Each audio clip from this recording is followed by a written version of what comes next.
দাড়ি ছোট করে রাখে, এ ব্যাপারে তাকে নিষেধ করলে সে হেসে হেসে বলে এতে কোনো সমস্যা নাই, এ ব্যাপারে শরীয়তের হুকুম কি? এই ব্যক্তি এখানে উপস্থিত আছে, দয়া করে কিছু বলে শাসন করে দেন।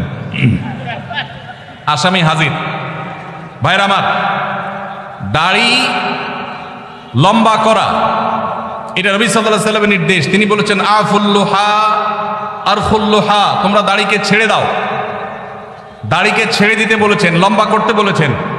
সাহাবীদের মধ্যে এক মুষ্টির পরে, বুখারীর হাদিসে এক মুষ্টির পরে অতিরিক্ত অংশ কাটার বিষয়টা সাব্যস্ত আছে। এর আগে এক মুষ্টির আগে সাহাবীদের কারো কাছ থেকে, নবী সাল্লাল্লাহু আলাইহি ওয়াসাল্লাম থেকে কোনো হাদিসে দাড়ি কাটা ছাটার কোনো প্রমাণ নাই। এই জন্য সারা বিশ্বের প্রায় সব উলামায়ে ইকরাম একমত যে দাড়ি লম্বা করা ওয়াজিব।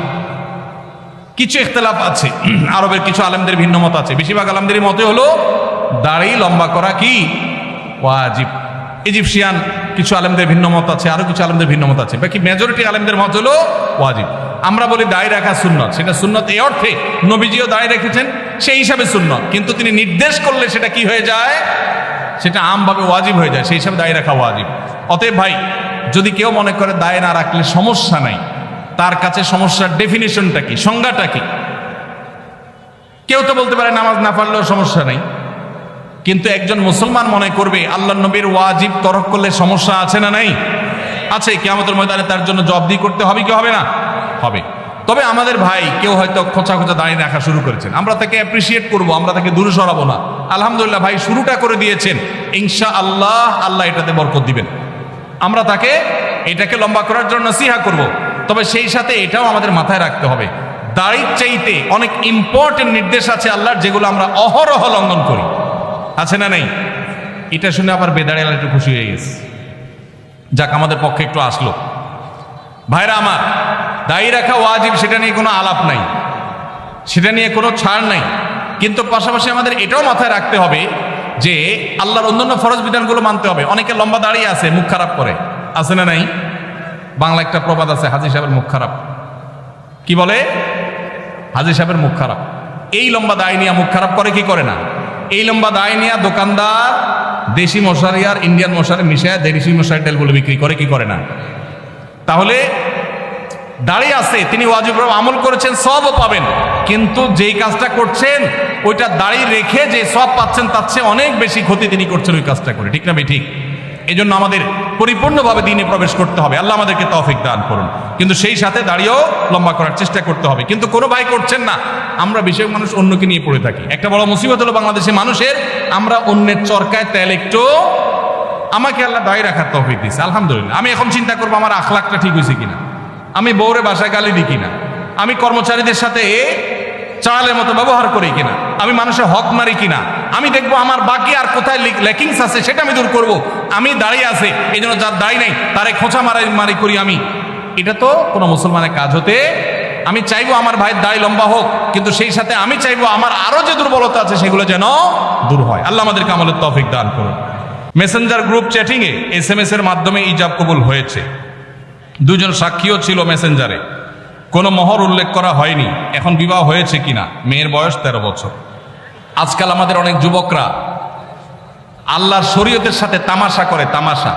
এগুলো আল্লাহর শরীয়তের সাথে কি তামাশা? দিন কোনো ফাইজলামির নাম না ভাইরা আমার, সিরিয়াস ইস্যু। অনেকে আল্লাহকে সাক্ষী রেখে বিয়ে করে, এটা হলো অতি ভালো সাজা। অতি ভালো সাজা তো চোরের আলামত। এত মানুষ থাকতে, আল্লাহর বান্দা থাকতে আপনি আল্লাহরে কেন সাক্ষী বানাচ্ছেন? এই বিয়েগুলো বিশুদ্ধ নয়, এগুলো বিশুদ্ধ নয়, এগুলো জেনা হবে। বিবাহের জন্য দুজন সাক্ষীর উপস্থিতি, ইজাব কবুল থাকতে হবে। এই মেয়ে, বাচ্চা মেয়ে, তার বাবা কোথায়, মা কোথায়, অভিভাবক কোথায়, কোথাকার মেয়ে, জেনা করতে গিয়ে অনেক যুবককে শয়তান নেক্সট সুরতে ধোঁকা দেয়, তারা মনে করে আমরা হালাল করছি, অথচ তারা জেনায় লিপ্ত আছে। আল্লাহ আমাদের যুবক ভাইদেরকে হেদায়েত দান করুন। এগুলো জায়েজ নাই ভাই। কোনো ব্যক্তি যদি তার সম্পত্তি 5 জন সন্তানদের মধ্য থেকে একজনকে বাদ দিয়ে 4 জনকে লিখে দিয়ে দেয়, সে ব্যক্তি মারা গেলে তার জানাজা নামাজ পড়া যাবে কিনা? ভাইরা আমার, আমাদের দেশে অনেকে এই কাজটা করেন, তেজ্যপুত্র করেন। প্রচলিত আইনে তেজ্যপুত্র কোথাও থাকতে পারে, কিন্তু ইসলামে তেজ্যপুত্র বলতে কোনো কিছু নবী করিম সাল্লাল্লাহু আলাইহি সাল্লাম পরিষ্কারভাবে নিষেধ করেছেন, কোন মুসলমান অন্য মুসলমানকে ত্যাগ করে চিরকালের জন্য তার সাথে সম্পর্ক ছিন্ন করে ফেলবে, এটা জায়েজ। লা ইয়াহিল্লু লিমুসলিমিন আন ইয়াহজুরা আখাহু ফাওকা সালাসি লায়াল। 3 দিনের বেশি কোনো মুসলমানের সাথে অভিমান করে সম্পর্ক ছিন্ন করা জায়েজ আছে? নাই। এখন সন্তান খারাপ, যত খারাপ হোক, আপনি সন্তানকে তথাকথিত তেজ্য পুত্র করলেন, করে কোনো সম্পদ দিলেন না, বঞ্চিত করলেন, আল্লাহর কাঠগড়ার আসামি হবেন। আপনার ঘরে জন্মগ্রহণ করেছে, অতএব আল্লাহর কোরআনের মিরাসের আয়াতের নির্দেশের আলোকে এটা তার প্রাপ্য হক হয়ে গেছে। হ্যাঁ, সে যদি মোরতাদ হয়ে যায়, ইসলাম থেকে খারিজ হয়ে যায়, তাহলে সেটা মানে আমিনাল ইরফ, বা সে পরিত্যক্ত সম্পদ থেকে বঞ্চিত হবে।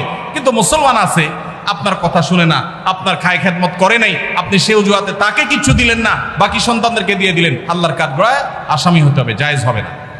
এখন এইটা যদি কোনো লোক করে, জীবদ্দশা দিতে চায়, তাহলে সমান হারে দিতে হবে। এক সাহাবী নবীজিকে এসে বলছেন, ইয়া রাসূলুল্লাহ, আমার সন্তানকে অমুক ছেলেকে আমি এটা দিয়েছি। নবী সাল্লাল্লাহু আলাইহি ওয়াসাল্লাম বলেছেন, বাকি সবাইকে দিয়েছো? বলেন না, দেই নাই। তখন নবী সাল্লাল্লাহু আলাইহি ওয়াসাল্লাম বলেছেন, ইত্তাকুল্লাহ ওয়া আদিলু বাইনা আওলাদিকুম, আল্লাহকে ভয় করো আর সন্তানদের মধ্যে সমতা বজায় রাখো। এই জন্য ভাইরা, এই জুলুম করা যাবে না। ইসলাম আমাদেরকে সাম্য এবং ইনসাফ শিখিয়েছে, সেটা আমাদের সব ক্ষেত্রে করতে হবে। এমনকি শত্রু হলে তার সাথেও আমাকে ইনসাফ করতে হবে। আমাদের কষ্ট হয়, আমার সাথে কারো শত্রুতা আছে, সে আমার সাথে শত্রুতা করে, কিন্তু তার বেলায় কোনো সাক্ষ্য দেওয়ার প্রশ্ন আসলে আমি সত্য সাক্ষ্য দিলে তার পক্ষে যায়, আমাদের দিতে মন চায় না। কিন্তু এই দেওয়াটাই হলো ইমানের দাবি। আল্লাহ বলেছেন, ওয়ালা ইয়াজরিমান্নাকুম শানাআনু কওমিন আলা আল্লা তা'দিলু ই'দিলু হুয়া আকরাবু লিত-তাকওয়া। কারোর সাথে শত্রুতা আছে দেখে আপনি ইনসাফ করবেন না, এটা জায়েজ আছে? এজন্য বাবাজিরা সাবধান, সন্তান সন্ততিদের মধ্যে কোনো প্রকার হেরফের করবেন না, এটা জায়েজ নাই। সেই সন্তান যদি খারাপ হয়, সে আল্লাহর কাছে দায়ী হবে, ভিন্ন কথা। তো আপনি তাকে সম্পদ থেকে বঞ্চিত করতে, হ্যাঁ, যেটা আপনি করতে পারেন, একটা সন্তান নেককার, মাদ্রাসায় পড়ে, দিনদার, ওকে একটু সম্পদ বাড়ায় দিলেন তার দিনদারিতার কারণে, সেটা জায়েজ আছে। কিন্তু একজনকে টোটাল বঞ্চিত করলেন, আরেকজনের নামে সব লিখে দিলেন, এটা কিন্তু জায়েজ হবে। এখন কোন মুরব্বী যদি এই কাজ করেন, তিনি মারা গেলে তার জানাজা পড়া যাবে না, এমন কোনো কথা নেই। তার জানাজা পড়বেন, কিন্তু তিনি আল্লাহর কাছে দায়ী থাকবেন। সন্তানদের কর্তব্য হলো, বাবা যাকে বঞ্চিত করছে আমাদের ভাগ থেকে তাকে দিয়ে আমরা ব্যালেন্স করে ফেলবো, তাহলে আশা করা যায় আল্লাহ তাআলা বাবাকে হয়তো মাফ করবেন।